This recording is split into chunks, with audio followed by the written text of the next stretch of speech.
ಸಹಕಾರ ಸಮುದಾಯ ರೇಡಿಯೋದಲ್ಲಿ ಈಗ ಕಾರ್ಯಕ್ರಮ ಅಡುಗೆ ಮನೆಯಲ್ಲಿ ಆರೋಗ್ಯ. ಮಾಹಿತಿ ನೀಡಲಿದ್ದಾರೆ ಶ್ರೀಮತಿ ವೀಣಾ ಹೇಮಂತಗೌಡ ಪಾಟೀಲ್ ಅವರು.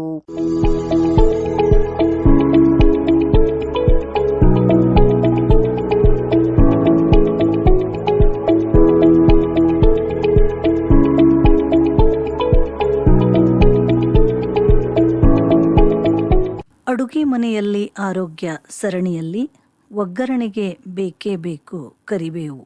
ಅಮ್ಮ, ನನ್ನ ತಲೆ ಕೂದಲು ಬಹಳ ಉದುರುತ್ತಿದೆ ಎಂದು ಮಗಳು ತಾಯಿಗೆ ದೂರಿದಾಗ ತಾಯಿ, ಹೌದಮ್ಮ, ಊಟದಲ್ಲಿ ಕರಿಬೇವನ್ನು ಎತ್ತಿ ಎತ್ತಿ ಇಡು, ತಲೆ ಕೂದಲು ಬೆಳೆಯುತ್ತೆ ಎಂದು ತುಸು ಖಾರವಾಗಿಯೇ ಹೇಳಿದಳಾದರೂ ತೆಂಗು ಬೆಳೆಯುವ ಪ್ರದೇಶಕ್ಕೆ ಪ್ರವಾಸ ಹೋಗಿದ್ದ ಮಗ ದಾರಿಯಲ್ಲಿ ಸಾಲು ಸಾಲಾಗಿ ಇರುವ ಅಂಗಡಿಗಳಲ್ಲಿ ಖರೀದಿಸಿ ತಂದ ಕೊಬ್ಬರಿ ಎಣ್ಣೆಗೆ ಮನೆಯ ಹಿತ್ತಲಿನಲ್ಲಿದ್ದ ಸಾಕಷ್ಟು ಕರಿಬೇವು, ದಾಸವಾಳ ಎಲೆ, ನೆಲ್ಲಿಕಾಯಿ ಎಲೆಗಳನ್ನು ಹಾಕಿ ಆ ಎಣ್ಣೆಯನ್ನು ಕಾಯಿಸಿ ಆರಿಸಿ ಡಬ್ಬಕ್ಕೆ ತುಂಬಿ ಮನೆ ಮಂದಿಗೆಲ್ಲ ಆ ಎಣ್ಣೆಯನ್ನೇ ಕಡ್ಡಾಯವಾಗಿ ಹಚ್ಚಿಕೊಳ್ಳಬೇಕು ಎಂದು ತಾಕೀತು ಮಾಡಿದಳು.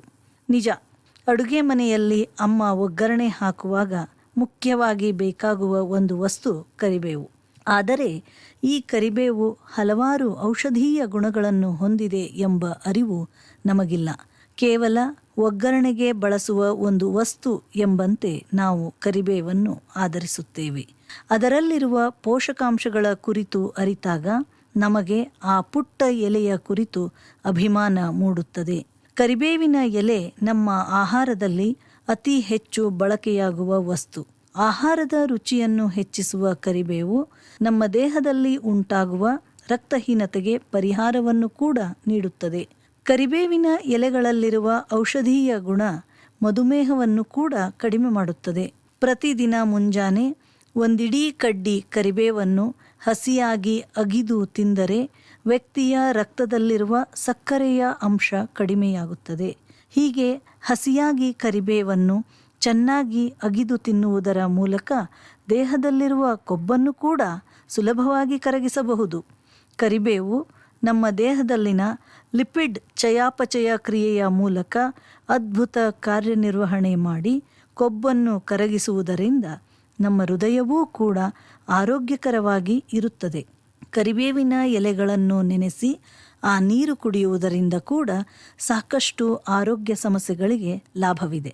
ಇತ್ತೀಚಿನ ಅಧ್ಯಯನಗಳಲ್ಲಿ ಕ್ಯಾನ್ಸರ್ ಕೋಶಗಳನ್ನು ಎದುರಿಸುವಲ್ಲಿ ಕೂಡ ಕರಿಬೇವಿನ ಎಲೆಗಳು ಯಶಸ್ವಿಯಾಗಿವೆ ಎಂದು ಸಂಶೋಧನೆಗಳು ತೋರಿಸಿವೆ.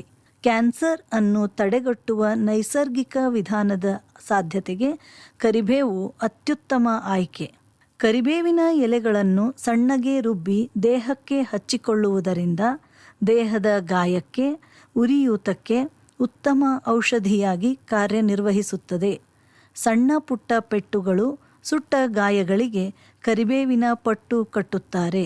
ಮುಖ, ಎದೆ ಮತ್ತು ಬೆನ್ನುಗಳಲ್ಲಾಗುವ ಮೊಡವೆಗಳು ಹಾಗೂ ತುರಿಕೆಗಳಿಗೆ ಕೂಡ ಕರಿಬೇವಿನ ಎಣ್ಣೆಯ ಮಸಾಜ್ ಮಾಡಲಾಗುತ್ತದೆ.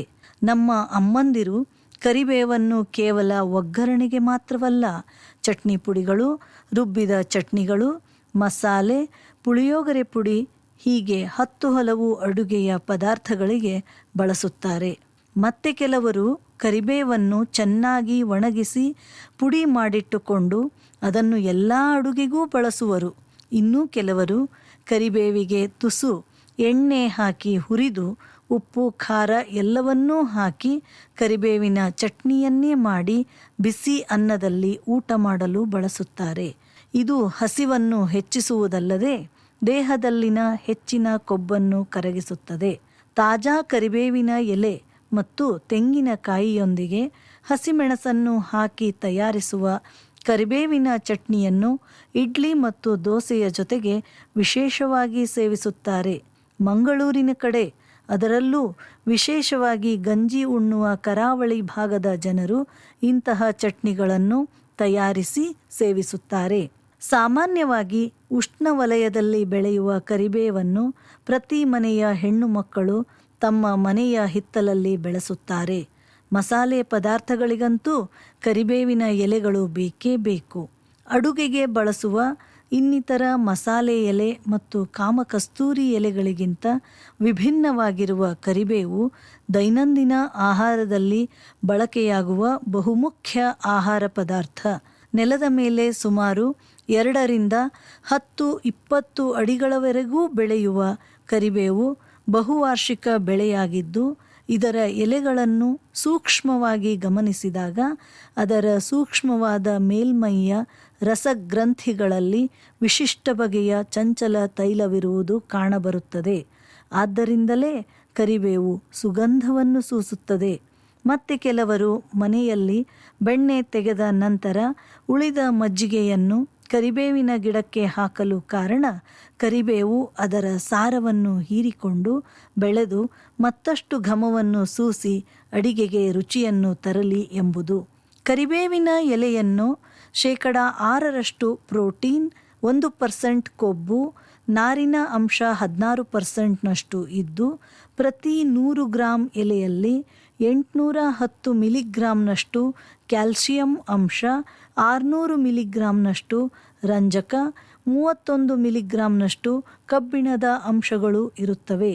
ನಮ್ಮ ಹಿಂದಿನ ಜನರು ಆಗ ತಾನೇ ಕೊಯ್ದು ತಂದ ಕರಿಬೇವಿನ ಎಲೆಗಳನ್ನು ಆವಿ ಭಟ್ಟಿಗಿಳಿಸುವ ಮೂಲಕ ಚಂಚಲ ತೈಲವನ್ನು ತೆಗೆದು ಶುದ್ಧಗೊಳಿಸಿದಾಗ ಹಳದಿ ಬಣ್ಣದ ಎಲೆ ನಮಗೆ ದೊರೆಯುತ್ತಿತ್ತು. ಈ ಎಣ್ಣೆ ಸಾಂಬಾರದ ವಾಸನೆಯನ್ನು ಹೊಂದಿದ್ದು, ಲವಂಗದಂತಹ ತೀಕ್ಷ್ಣ ಮತ್ತು ಕಟುವಾದ ರುಚಿಯನ್ನು ಕೂಡ ಹೊಂದಿರುತ್ತದೆ. ಈ ಕರಿಬೇವಿನ ಎಣ್ಣೆಯನ್ನು ಸಾಬೂನುಗಳಿಗೆ ಬಳಸುತ್ತಾರೆ. ಇನ್ನು ಎಲೆಗಳನ್ನು ವಾಂತಿ, ಬೇಧಿ, ಆಮಶಂಕೆ ಮುಂತಾದ ತೊಂದರೆಗಳ ಸಮಯದಲ್ಲಿ ಕುದಿಸಿ ಕಷಾಯ ಮಾಡಿ ಕುಡಿಯಲು ನೀಡುತ್ತಾರೆ.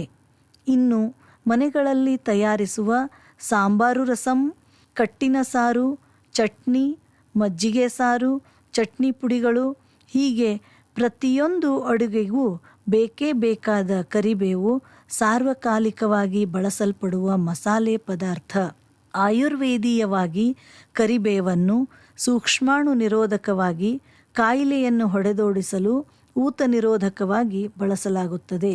ಪ್ರತಿ ಮನೆಯ ಹಿತ್ತಲಲ್ಲಿ ಬೆಳೆಯುವ ಕರಿಬೇವು ಅತ್ಯಂತ ಅವಶ್ಯಕ ಪದಾರ್ಥವಾಗಿದ್ದರೂ ಕೂಡ ಇದನ್ನು ವಾಣಿಜ್ಯಿಕವಾಗಿ ಬೆಳೆಯಲು ಬೀಜಗಳು ಹಣ್ಣಾಗಿರಲೇಬೇಕು. ಸಸಿಯನ್ನು ನಾಟಿ ಮಾಡಿದರೆ ಒಂದು ಸಸಿಯ ಸುತ್ತಲೂ ಬೇರಿನಿಂದ ಹೊರಟಿರುವ ಸಸಿಗಳಿಂದಲೂ ಸಾಕಷ್ಟು ಕರಿಬೇವಿನ ಗಿಡಗಳನ್ನು ಪಡೆಯಬಹುದು. ಈ ಸಸ್ಯ ಬಹಳ ನಿಧಾನವಾಗಿ ಆದರೆ ದೃಢವಾಗಿ ಬೆಳೆಯುವ ಗುಣವನ್ನು ಹೊಂದಿದ್ದು, ಒಂದೊಮ್ಮೆ ಎಳೆಯದಿರುವಾಗಲೇ ಎಲೆ ಕೊಯ್ಯಲು ಪ್ರಾರಂಭಿಸಿದರೆ ಇದರ ಬೆಳವಣಿಗೆ ನಿಂತು ಹೋಗುವ ಸಂಭವನೀಯತೆಗಳು ಹೆಚ್ಚು. ಹಲವಾರು ಆರೋಗ್ಯ ಪ್ರಯೋಜನಗಳನ್ನು ಕರಿಬೇವಿನಿಂದ ನಾವು ಪಡೆಯುತ್ತಿದ್ದರೂ ಕೆಲವೊಮ್ಮೆ ಅತಿಯಾದ ಕರಿಬೇವಿನ ಸೇವನೆ ತೊಂದರೆಗಳನ್ನು ಕೂಡ ಉಂಟು ಮಾಡುತ್ತದೆ.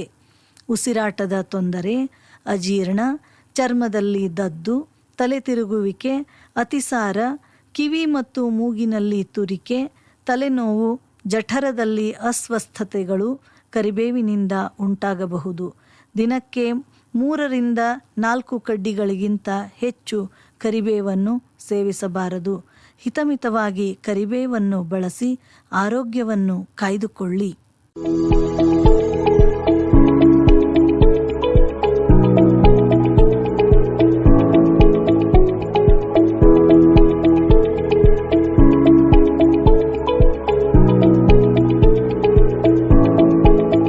ಇದುವರೆಗೆ ವೀಣಾ ಹೇಮಂತಗೌಡ ಪಾಟೀಲ್ ಅವರಿಂದ ಅಡುಗೆ ಮನೆಯಲ್ಲಿ ಆರೋಗ್ಯ ಕಾರ್ಯಕ್ರಮ ಕೇಳಿದಿರಿ.